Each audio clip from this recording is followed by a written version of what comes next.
Hello everyone, it's Jean from Inky Studio. Welcome. Today I'm going to be doing what I am calling faux tin type photographs. I don't know what else to call it, but this is an original tin type photo.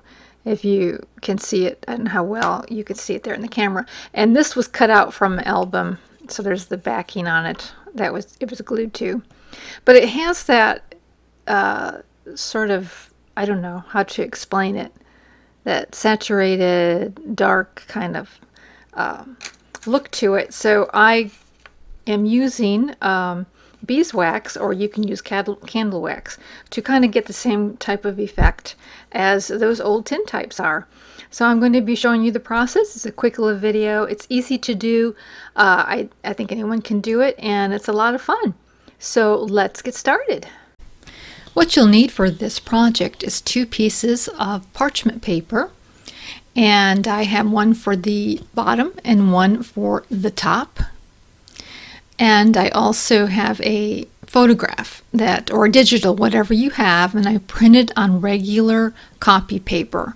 The thinner is better.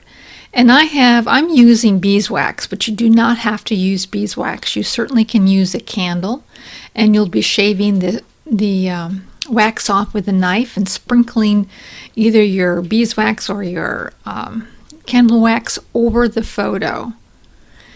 And then on top of the photo, we're going to put on the other parchment piece of paper. So it's important that you sandwich it in between 2 parchment papers. I have a dry iron that's set to like a cotton heat. And just going to go over it and let those little wax shavings or pellets melt. And depending on how much you put on there, you may have to put a little bit more. And usually what I do, like there's one little white spot there, which is no big deal, but I just move the upper sheet of parchment paper around to kind of pick up any excess that's left on that, so that my image is totally covered in the wax, and then just going to set it aside to cool off. Doesn't take very long. And I just love how vibrant it makes these images. You can see here where I compare a printed one with the waxed one, and it makes it look like that tin type, that saturated, dark colored tin type of old photos I used to have. And it's translucent as well. Now there's going to be some leftover wax, or there can be. I used a pretty generous amount. So to soak up that extra, I just put down another paper over that and kind of went around and soaked it all up. If it doesn't cover it all away, you just slowly add more until you get what you need. And you can see that I accidentally turned my paper the wrong side, so there's a wax on top of it. And it's okay if your iron gets wax on it. Just lay a pile of paper napkins or an old rag on the ironing board, and then just wipe your iron off on that, and it'll be fine. So for the project, I'm going to use an old hanging file folder, a vintage one, and cut out a piece of that. And I'm using these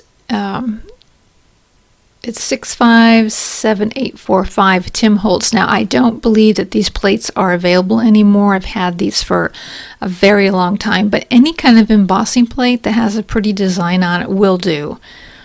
This just happens to have sort of a frame in the middle of it.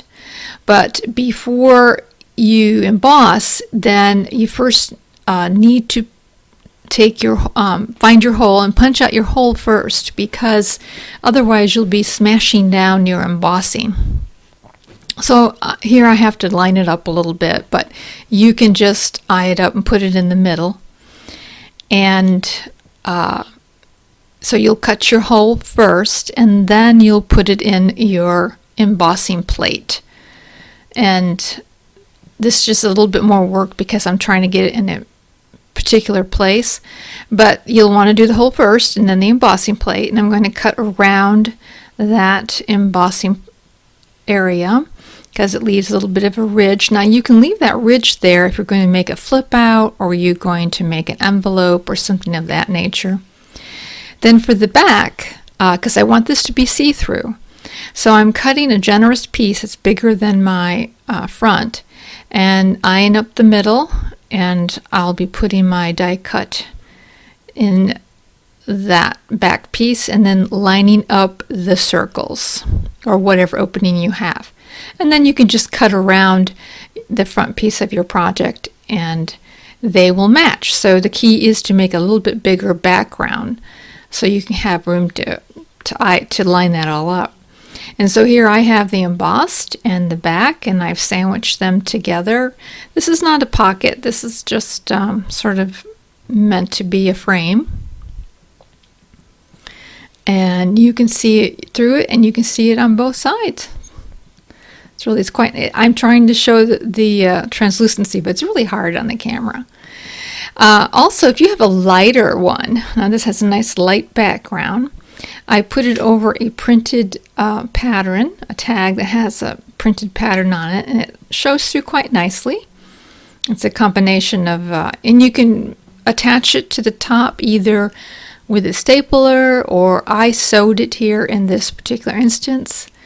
But this has a combination of prints and newspaper print on the back, and it looks kind of nice, and just cut it to two sides.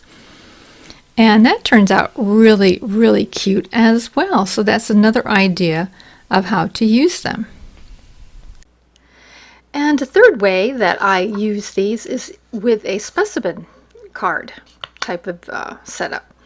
And this is a knockoff specimen card. I know Tim Holtz has one, which is probably a little bit better. What disappoints me with this one was that it cuts away a section down here, and it's like, I don't know why it does that. Wasn't really happy with that part. Plus you have to let me get it out of the package here. It leaves the back part solid. So once you cut this out, you have to fold it over and then take a knife and cut out that window there. So that's just the knockoff I have. In case you're wondering what this is, I can list down below where I got it on Amazon, but just letting you know. But this is really a cute little way to use them too, is in specimen cards.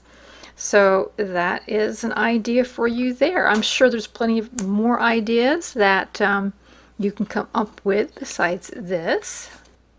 So there you have it, these fun little pieces of ephemera we made today. I hope you will give this a try. It's pretty easy, and just like I said previously, you don't need beeswax. You can use candle wax to make these, and you don't have to use photos. You can use almost anything. It does give this very wonderful feel, a little extra texture to your ephemera, gives it some depth. I do like this process, and also it is hard to see the translucency in the camera for whatever reason, but when you hold it up to the light, it's pretty cool. So that was a little bit that I wanted to show you that I am working on, and I'll be working on another video soon. I am, as I stated previously, another video, I do have a lot of authentic ephemera that I'm going to be altering somewhat to put into my next journal. And so I'll be doing a few videos on that. So thank you so much for watching, and I hope you have a great and crafty day. Bye!